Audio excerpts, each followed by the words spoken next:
Umabot sa lampas taong baha ang naranasan sa iba't ilang lugar sa Parañaque nitong weekend. Panawagan ng mga residente ang pangmatagalang solusyon sa taon-taon ng kalbaryo sa baha.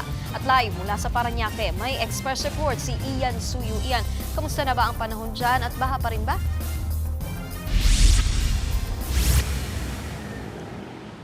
Nikki, good news para sa mga kapatid natin na babiyahe pa lamang o tutungo dito sa Parañaque. Humupa na nga yung kanina abot tuhod na pagbaha dito sa kahabaan ng Parañaque Sucat Road.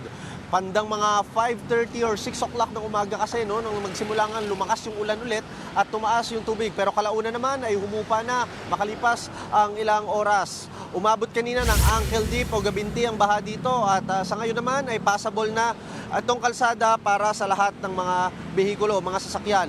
May ilan tayong nakita kanina ng mga kapatid natin na tumirik pa nga yung motorsiklo dahil pinilit nila na makadiretso sa kabila nga ng pagbaha. Sa Kenko Street naman, malapit sa Merville, ay mula Baywang hanggang Dibdib ang pagtaas ng baha kanina. No? Sa kabila nito, nagsasagawa naman ng clearing operations ang Parañaque LGU sa isang creek sa Doña Paz para alisin yung mga debris, yung mga bahagi ng mga puno na humaharang at na nagre-resulta ng pagbabara. Sa Barangay Landayan naman sa San Pedro sa Laguna, hindi bababa sa 20 pamilya ang inilikas bunsod ng malakas na pag-ulan. Kabilang nga sila sa mga nakatira sa may low-lying areas na unang naapektuhan kapag tumataas yung tubig sa kanilang lugar.